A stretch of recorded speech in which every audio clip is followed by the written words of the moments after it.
This video is brought to you by MePorter, a hyperlocal news desk for your iOS device. Download it for free today in the iTunes App Store. How's it going there, folks? This is Quinn, that Snazzy iPhone guy, and this is the video review of the Logitech Performance MX mouse for your Mac or PC. Now, this mouse is going to retail you for $99.99 US. However, you can find it for about $80 on Amazon.com. Now, let's get into this mouse, why it's cool, and if it's for you. When you open the box up, you're going to find the mouse itself, which is very ergonomic. We'll get to it in just a second. And you'll also find this teeny little wireless transmitter. Unfortunately, it is a USB mouse, which means there is no Bluetooth capability, which means you are going to suck up a USB port on your Mac. Or your PC, which is kind of unfortunate. This has taken my MacBook Pro to one port, which means I've had to get a USB hub to adapt to this. Kind of disappointing that it doesn't use Bluetooth technology, but Logitech does say that mice track better through this little dongle, and I'll get to if that's true in just a second. You're also going to find this little information pamphlet, which will include some literature, install DVDs for the software for your Mac or PC, which we'll also talk about in just a second. And in here, you're going to find a bunch of little goodies. This is a little carrying pouch. Nice that they include it. You know, it's nothing major, but it's cool that that is there. You are going to find this little dongle extender. You just plug this into your computer right here. And then if your computer's on the ground or several feet away from the mouse, you can plug the transmitter directly into this and place this just a few inches away from your mouse, which will help increase accuracy, which again, we'll talk about in just a second. Also in this bag, you're going to find a micro USB cable, which is used to charge the mouse. The mouse does house a lithium-ion AA battery, which is used to charge and power the mouse, and you can recharge it directly through the mouse in just a few hours. Now, the last thing included is this very large, I don't know why it's so large, but this very large power outlet USB adapter to charge your mouse through the wall if you don't have enough power coming out of your computer. This will kind of increase the charge times from several hours to just a few hours. Nice that they include all of this other stuff considering you're paying $99 for the mouse. So let's get to a close-up of the mouse, why it's cool, and if you should get it. Cool, so this is the mouse itself. It's pretty well built, very nice construction. It feels like a $100 mouse, which is good when you're paying $100 freaking for a mouse. As I stated before, it does require this little USB transmitter. This luckily can transmit to 6 other Logitech wireless devices. So if you have a wireless keyboard or a wireless gaming stick or steering wheel, this will work harmonically with up to 6 devices, which is good. Because you don't have to have multiple little dongles or USB sticks plugged in to work with multiple Logitech devices. But again, it is kind of unfortunate that it doesn't work over Bluetooth and does suck up a USB 2.0 port. As for this little transmitter, it's very well built. Once it's in completely, it's tiny. But because of this, the receiver isn't that great. I've experienced a lot of issues even just a few feet away reaching to the mouse, and tracking was a little bit off. Now, when I use the extender, which was included in the box, to just a couple inches away from my mouse pad, it worked magnificently and I had 0 tracking issues. But if you're more than a few feet away from this, you will experience problems, which again is extremely annoying in a $100 mouse. Other than that, though, let's talk about the mouse itself and some of the cool features that come with it.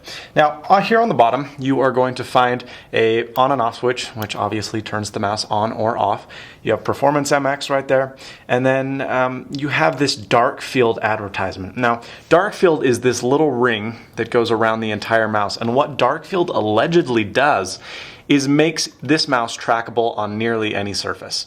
So you don't have to be on the classic mouse pad. You can be on glass, you can be on wood, you can be on uneven surfaces, and this will track just fine. Now, the dark field in my experience is a little bit more marketing than actual success. I did try it on glass and it worked okay, but it wasn't great. And that's not to say that other mouses work great on glass, because they don't. But I had another laser mouse that worked a little bit better than that of the Logitech Performance MX, and it didn't even market itself to work on the glass. So something you should be aware of if you are going to be tracking on glass. It works, but it's still not as great as they advertise it to be. Of course, you have your 3 feet here. When you pull this battery cover off, there is the AA battery. Again, you don't ever really have to remove this because you just use the micro USB port up front to do all of your charging. Now, what else are you going to find on this mouse? The buttons themselves are very advanced. As you can see, there's this very nice ergonomic grip. Obviously, this is not going to work well for left-handed people. It just doesn't, unfortunately. It's very uncomfortable, and so if you're left-handed, this mouse isn't for you. Sorry. But as you can see, this really weird and obscure shape really conforms to the right-handed individual, and it's super easy and simple to hold, and it ought to be one of the most ergonomic mouses I've ever used. Much more enjoyable to use than the Magic Mouse or even the Microsoft Arc mouses that are more style than function. This is function and style combined, which is nice. Now you have your left clicker right here, you have your right one, and you have your scroll wheel. Now as you can hear this, it's a notch. It's like your typical old classic style scroll wheel. Now if you press this button right here, it changes the scroll wheel into an unlimited deal. Instead of it being notched, it rolls endlessly, which is really nice because if you're scrolling through long documents or you need to get somewhere fast, you can kind of just flick through rather than having to notch like the classic scroll wheel, which was rather annoying. So it does bring that kind of limitless scrolling feature that the Magic Mouse does as well. On the side, you're going to see a little bit of a dimple to conform to the 4th and 5th fingers, and then of course you lay your hand right here and you have your mouse functionality. The scroll wheel's in a good spot. I would have actually liked it to be a teeny bit more forward, but I do have relatively long fingers, so those of you that don't have long fingers, this will be probably in the perfect position for you. This again isn't a button, so it doesn't really it doesn't really matter that it's not all that accessible.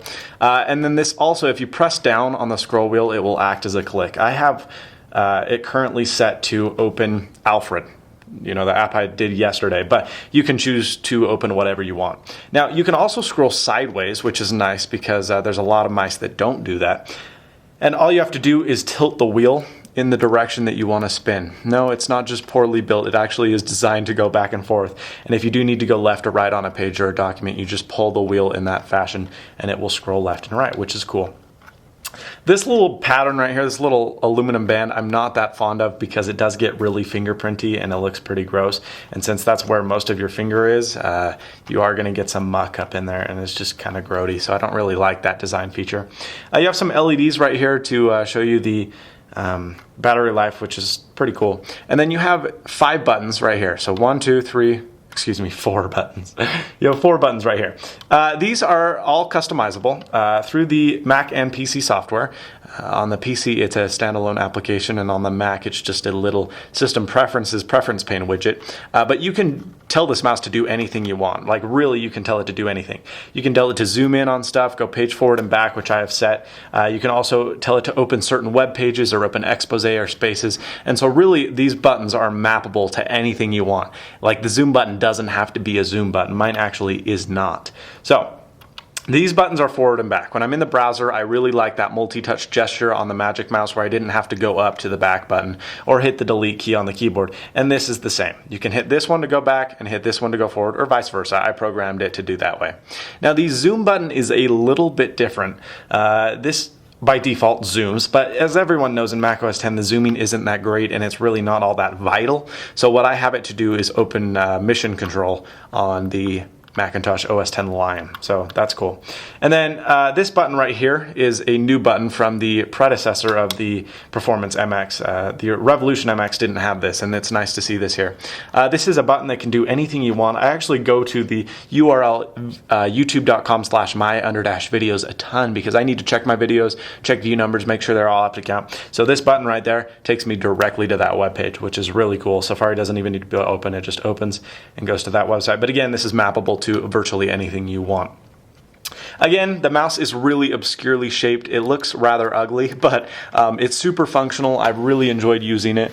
It just moves to your hand. I mean, it just just conforms to the way you want, and it's really nice to see that in a product. Is it worth $100? Yes, I think it is. Once you have this transmitter close to the mouse, it tracks incredibly well, tracks far better than the Magic Mouse, and you can also change the DPI right from the mouse, which is really cool as well. You can change tracking speed and all that stuff. So if you're in Photoshop and you need to do some really minute adjustments, you can just hit a button and you can choose how fast you want it to track. So you can track really slowly or really quickly, which is nice to see.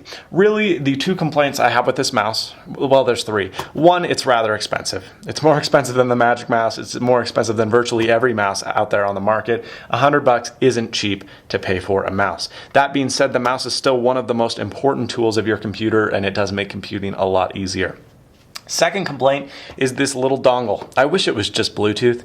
Maybe you lose some DPI when you go through Bluetooth. I don't know, but it just seems way more elegant, way faster, and using this is just, it sucks up a USB port, and I don't like it. And the third thing I don't like, and this is something that really has been an issue for me as well as a lot of people on other reviews and Amazon forums, is the battery is not good at all. I have to recharge this probably every 5 days. And it's not a big deal because you just take a mini USB or micro USB cord, you plug it in, and you leave it for a couple hours and you're good. You can still use the mouse while it's charging. It just becomes like a corded mouse. And it works great. But the problem is the fact that I have to charge it all so often is really irritating. I mean, I'd go to my computer and it says battery critically low, and you know, my Magic Mouse, as inefficient as those are, lasted for weeks. This will not get me through a week of computing.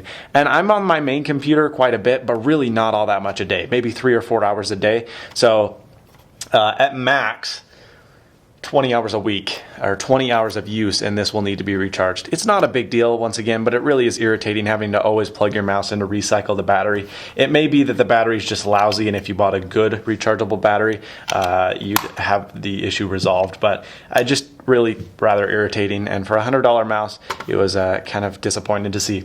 Other than that, though, I can recommend the Performance MX. Other than the price, it is a great mouse. It tracks excellently. I like all these mappable buttons. It's super ergonomic, so if you hate the Magic Mouse, if you hate the Mighty Mouse, if you hate, you know, just regular mouses that kind of hurt to use after a while, this one never bothers you. It's conformed perfectly to like the human hand, and it just is a really stellar mouse to use. Other than that, though, this is me, Quinn, that Snazzy iPhone guy. Thanks so much for watching, and as always, stay snazzy. See you later, folks.